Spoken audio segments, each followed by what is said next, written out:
Hallelujah, praise the Lord.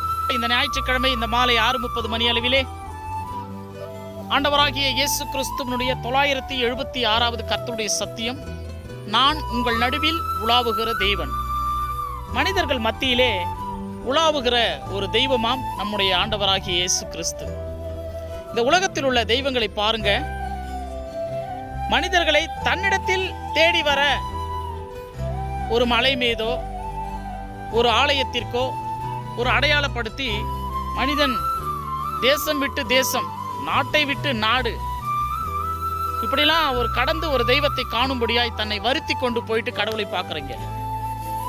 ஆனால் உண்மையிலேயே மனிதனை படைத்த ஆண்டவராகிய இயேசு கிறிஸ்து பரலோகத்தில் இருந்தவர் மனிதனுக்காக சிலுவையில் நம்முடைய பாவங்களை மன்னிப்பதற்காக இறங்கினார், நம்மை தேடி வந்தார். இன்றைக்கு நம் மத்தியிலே உலாவுகிறார். அவர் உலாவுகிற தன்மை கொண்டவர். வெளிப்படுத்தின விசேஷம் சொல்லும், 7 நட்சத்திரங்களை தம்முடைய வலது கரத்தில் ஏந்தி கொண்டு 7 குத்து விளக்குகளின் மத்தியில் உலாவுகிற தேவனாகிய கர்த்தர் என்று சொல்லும். பரலோகத்தில் அவர் அப்படிப்பட்ட தன்மையில தான் இருக்கிறார். உபாகமம் புஸ்தகம் 23வது அதிகாரம் 14வது வசனத்தில்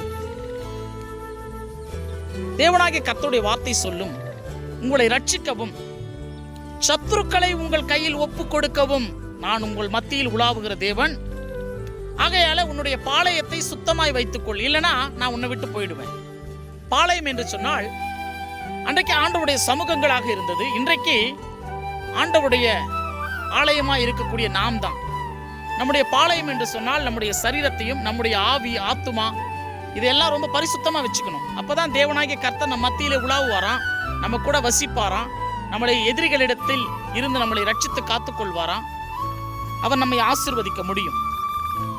அந்த உலாவுகிற தேவன் இன்றைக்கும் அவர் நம்ம கூட வாசம் செய்யணும்னு சொன்னா அவருக்கு ஏற்றபடி நாம மாறணும், நமக்கு ஏற்றபடி அவர் மாற மாட்டார். சவுல் என்ற ராஜா இந்த தேசத்திலே முதல கர்த்தரால் தெரிந்து கொள்ளப்படல, ஜனங்களால் வற்புறுத்தப்பட்டு தேவன் ஒரு ராஜாவை ஏற்படுத்தினார். அவர் தான் சவுல் ராஜா. அந்த சவுல் ராஜாவினுடைய அந்த இருதயம், அந்த பாளையம், அந்த சரீரம், எதை வேணாலும் சொல்லலாம். கர்த்தருக்கு ஏற்றபடி வாழும் பொழுது அநேக வெற்றிகளையும் அநேக விதமான ஆசீர்வாதங்களையும் பெற்றுக்கொண்டார். ஆனால் எப்பொழுது அவருடைய இருதயம் தாவீது என்ற ஒருவன் மேல் பொறாமைப்பட்டு தாவீதை அழிக்கும் அளவுக்கும் கொள்ளும் அளவிற்கும் அவனுடைய இருதயம் சென்றதோ, அந்த பாளையத்தை விட்டு அந்த இருதயத்தை விட்டு தேவன் போயிட்டாரு. அப்பவே பொல்லாத ஆவி சவுலனிடத்தில் வந்து இறங்கி அவனை அலைகழித்து அவனை அழிக்க ஆரம்பித்து விட்டது. கடைசியில அவன் இறந்தே போயிட்டான். ஒரு ஈட்டியை நட்டுக்கொண்டு எதிரி கையில சாவக்கூடாதுன்னு சொல்லிட்டு தானே போய் குத்தின்னு செத்துட்டாரு. அப்ப பாளையம் என்பது கடவுள் வாசம் செய்கிற அளவுக்கு ரொம்ப பரிசுத்தமா இருக்கணும். இல்லைன்னு சொன்னா தேவன் நம்மளை விட்டு போயிடுவாரு.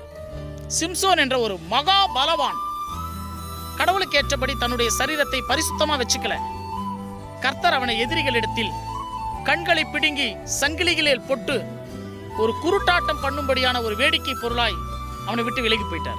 அப்ப கடவுள் நம்ம கூட இருக்கிற வரைக்கும் தாங்க நம்மளுக்கெல்லாம் ஒரு நல்ல வாழ்க்கை, நம்ம எல்லா பிரச்சனையிலிருந்து மீள முடியும், ஆசீர்வாதங்களை பெற்றுக்கொள்ள முடியும், எதிரிகள் கையில் ஒப்பு கொடுக்காதபடி கர்த்தர் பாதுகாப்பார். ஒருவேளை கர்த்தர் நம்ம விட்டு போயிட்டார் வச்சுங்களேன், நம்ம அவ்வளவுதான், நம்முடைய வாழ்க்கை அவ்வளவுதான், சாத்தானுடைய கரத்தில் ஒப்பு கொடுக்கப்படும். இங்க தேவனுடைய ஆவி போயிடுச்சுனாலே, கர்த்தர் நம்முடைய இருதயத்தை வாசம் செய்யலனாலே அவன் வந்து வாசம் செஞ்சிருவான். ஏன்னா அவன் ஜனங்களை பாதுகாப்பதற்காக அபிஷேகம் பண்ணப்பட்ட கேரு. பரலோகத்துல இந்த லூசிபர் என்று சொல்லக்கூடிய சாத்தான் தேவனால் மனித குலத்தை காப்பாற்றுவதற்காக அபிஷேகம் பண்ணப்பட்டு வச்சிருந்தாரு. அவனுடைய இருதயம் சரியில்லைன்னு சொல்லிட்டு அந்த பூமியிலேயே அவனை தள்ளினாரு. பாவ உலகத்திலே அவன் வந்தான்.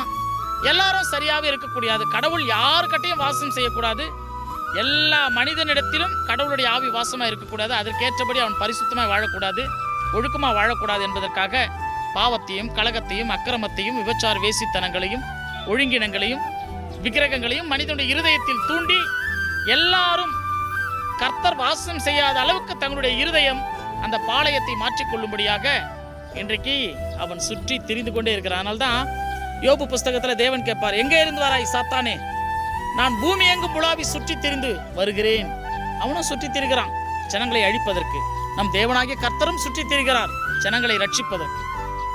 ஆகையால் இயேசு கிறிஸ்து நம் இருதயத்தில் வாசம் செய்தால் நாம் ஆசீர்வதிக்கப்படுவோம். அதற்கு நம்முடைய இருதயமாகிய இந்த பாளையத்தை சுத்தமாக வைத்துக் கொண்டால் தெய்வம் நம்மிடத்திலே இறங்கி நம்மை ஆசீர்வதித்து நம்மை ரட்சித்து நம் சந்ததியை பாதுகாத்து அந்த பரலோகம் வரை நம்மை கொண்டு போய் செல்லுவார். கர்த்தருடைய தேவ செய்திகள் நாளைய தினத்தில் சந்திக்கும் வரை நான் உங்கள் servant of God Zacharia Satishkumar.